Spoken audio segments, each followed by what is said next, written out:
કરતા પક્ષીઓ, જળ વિહાર કરતી માછલી અને વિશાળ જગ્યામાં ફેલાયેલી હરિયાળી. વીકેન્ડમાં બાળકોને લઈને જાઓ તો મજા પડી જાય. એમાં પણ જો આ જગ્યા બીચની તદ્દન નજીક હોય તો પછી ઘટે જ શું. નયનરમ્ય આ નજારો સુરતના ડુમસ દરિયા કિનારે વિકસાવાયેલા રાજ્યના પ્રમુખ નગરવનનો છે. આ વન પ્રકૃતિ અને શહેરી જીવન વચ્ચે અનોખો સુમેળ સાધે છે. 5.5 લાખથી વધુ વૃક્ષો અને વિવિધ જીવસૃષ્ટિ સાથેનો આ હરિયાળો પ્રદેશ સ્થાનિકો અને પ્રવાસીઓને આકર્ષી રહ્યો છે. રાજ્ય અને કેન્દ્ર સરકારના સહયોગથી ડુમસ બીચ નજીક 4.50 હેક્ટર વિસ્તારમાં 1.5 કરોડના ખર્ચે આ નગરવન તૈયાર કરાયું છે. यहाँ पे बहुत ही अच्छा लगा हमें देख के. यहाँ पे बर्ड्स वगैरह काफ़ी फ्रेंडली है, जो हमको बहुत अच्छा लग रहा है इनके साथ. और यहाँ पे टाइम बहुत बढ़िया स्पेंड हो रहा है हमारा, जो कि सब पब्लिक को यहाँ पे आना चाहिए. ये जो गवर्नमेंट ने बनाया है ये बहुत ही अच्छा है. यहाँ पे बर्ड्स है वो भी बहुत फ्रेंडली है, वो हम हाथ में लेके उसको हम उसके साथ खेल सकते हैं. और फिश हाउस भी है यहाँ पे, और यहाँ सेल्फी लेने के लिए भी बहुत अच्छी जगह है, और फैमिली के साथ भी हम आ सकते हैं. ડુમસ દરિયા કિનારે મિયાવાકી પદ્ધતિનો ઉપયોગ કરીને આ નગરવન બનાવવામાં આવ્યું છે. અહીં સાઉથ અમેરિકા અને આફ્રિકાના એક્ઝોટિક બર્ડ્સ પણ જોવા મળશે. અહીં મરીન લાઈફનો પરિચય કરાવવા માટે एक्वेरियम પણ બનાવવામાં આવ્યું છે. सूरत जिला के अंदर एक डूमस हमारा वो वन विभाग का रेंज है. इसमें पहले बार हम एक नगर वन वो क्रिएट किया. गवर्नमेंट ऑफ इंडिया और गवर्नमेंट ऑफ गुजरात का मतलब इनका वो फंडिंग की वजह से ये नगर में एक वन बना के एक अवेयरनेस क्रिएट करने का इसका एक अलग अलग एक कंपोनेंट है. एक मेजर कंपोनेंट इसके अंदर एक वन कवच है. ये छोटा एरिया में हम मतलब इनका एक वन उभा करने का एक मतलब इनका ये प्रोजेक्ट है.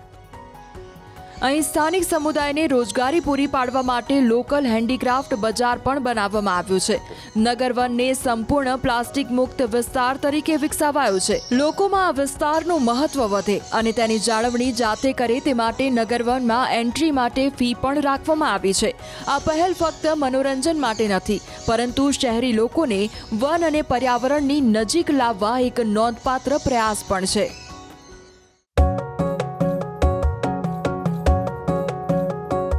કિલ્લોલ કરતા પક્ષીઓ, જળ વિહાર કરતી માછલી અને વિશાળ જગ્યામાં ફેલાયેલી હરિયાળી.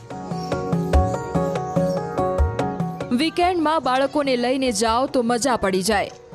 એમાં પણ જો આ જગ્યા બીચની તદ્દન નજીક હોય તો પછી ઘટે જ શું. નયનરમ્ય આ નજારો સુરતના ડુમસ દરિયા કિનારે વિકસાવાયેલા રાજ્યના પ્રમુખ નગરવનનો છે. આ વન પ્રકૃતિ અને શહેરી જીવન વચ્ચે અનોખો સુમેળ સાધે છે. 5.5 લાખથી વધુ વૃક્ષો અને વિવિધ જીવસૃષ્ટિ સાથેનો આ હરિયાળો પ્રદેશ સ્થાનિકો અને પ્રવાસીઓને આકર્ષી રહ્યો છે. રાજ્ય અને કેન્દ્ર સરકારના સહયોગથી ડુમસ બીચ નજીક 4.50 હેક્ટર વિસ્તારમાં 1.5 કરોડના ખર્ચે આ નગરવન તૈયાર કરાયું છે. यहाँ पे बहुत ही अच्छा लगा हमें देख के. यहाँ पे बर्ड्स वगैरह काफ़ी फ्रेंडली है, जो हमको बहुत अच्छा लग रहा है इनके साथ. और यहाँ पे टाइम बहुत बढ़िया स्पेंड हो रहा है हमारा, जो कि सब पब्लिक को यहाँ पे आना चाहिए. ये जो गवर्नमेंट ने बनाया है ये बहुत ही अच्छा है. यहाँ पे बर्ड्स है वो भी बहुत फ्रेंडली है, वो हम हाथ में लेके उसको हम उसके साथ खेल सकते हैं. और फिश हाउस भी है यहाँ पे, और यहाँ सेल्फी लेने के लिए भी बहुत अच्छी जगह है, और फैमिली के साथ भी हम आ सकते हैं.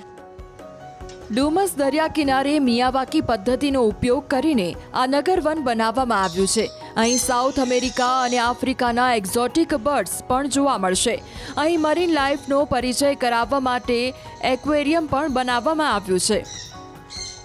सूरत जिला के अंदर एक डूमस हमारा वो वन विभाग का रेंज है.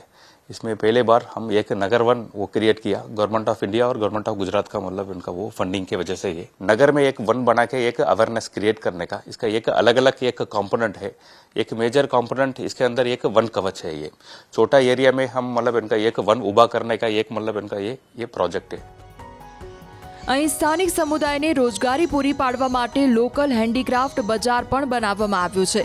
નગરવનને સંપૂર્ણ પ્લાસ્ટિક મુક્ત વિસ્તાર તરીકે વિકસાવાયું છે. લોકોમાં આ વિસ્તારનું મહત્વ વધે અને તેની જાળવણી જાતે કરે તે માટે નગરવનમાં એન્ટ્રી માટે ફી પણ રાખવામાં આવી છે. આ પહેલ ફક્ત મનોરંજન માટે નથી, પરંતુ શહેરી લોકોને વન અને પર્યાવરણની નજીક લાવવા એક નોંધપાત્ર પ્રયાસ પણ છે.